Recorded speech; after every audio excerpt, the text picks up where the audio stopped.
السلام عليكم ورحمه الله تعالى وبركاته. خواتي انا اليوم غادي نشارك معكم واحد الكيكه بالحمض. عندي هنايا 6 البيضات، عندي 3 د الخمارات وجوج لاباني، عندي زلافه ديال السكر وعندي زلافه ديال الزيت، عندي قشور ديال الحامضه اللي عصرت. هنايا عندي الحامض نص كاس وكنزيد عليه الماء حتى كيولي الكاس عامر. والدقيق انا غنقول لكم شحال خدا ليا ديال الدقيق. انا عبرت جوج زلافات ديال الدقيق، غنشوف شحال خدات ليا. كنديروا فيه البيض ديالنا والسكر وكنطلعوهم، من بعد كنزيدوا الزيت وعصير الحامض وواحد ياغورت، نسيت ما قلتهاش لكم، واحد ياغورت ديال بالنكهه ديال نكهات فاني. ونطلعوهم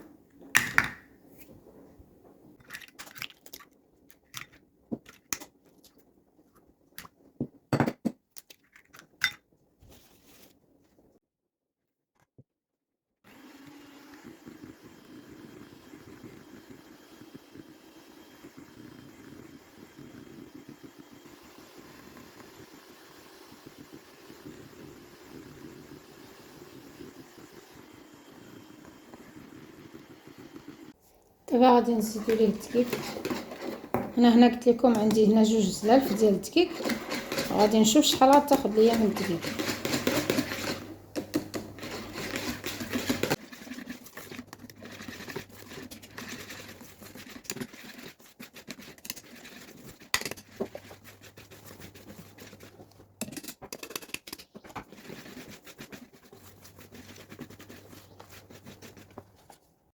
هنا غادي نزيد مازال واحد الجبانيه تقريبا ديال الدقيق،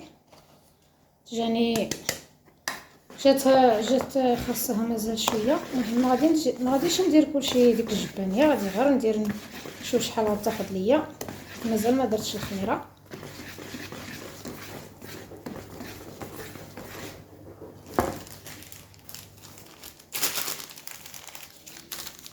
ها هي بعد ما خلطتها جاتني هكا، ما تجي لا ثقيله لا خفيفه.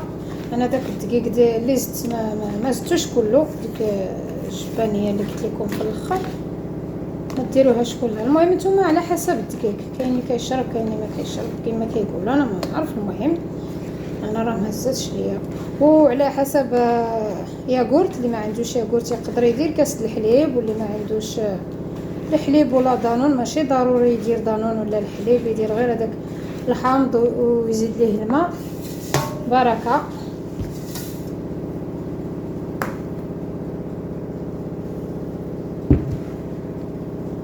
انا راه الفران سخنته دابا، شعلته يسخن ليا على ما نخويها في المول. اسمحوا لي الا كان الصداع ديال ماكينه الصابون.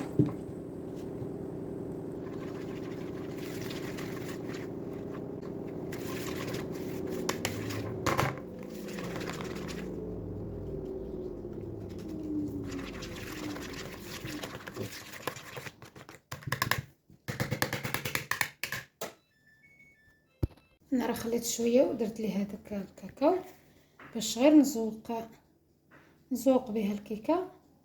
اللي ما بغاش يخليها عاديه بلا ما يدير لها هذا الشيء. مهم كيبقى لكم الاختيار. وانا راه بالنسبه للديك راه خدات ليا واحد جوج زلالف ونص تقريبا اللي خدات ليا، نتوما على حسب الدقيق.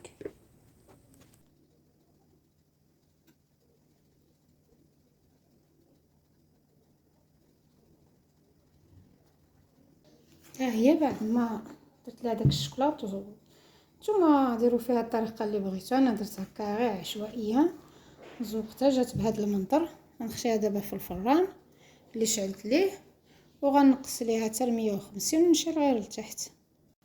ها هي بعد ما خرجتها من الفران كتجي بهذا الشكل هذا، كتجي زوينه منفوخه. نتمنى تعجبكم،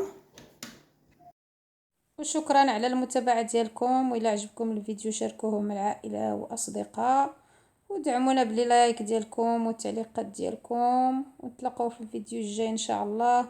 وعيدكم مبارك سعيد، تعيدوا وتعاودوا ان شاء الله بالصحه والسلامه.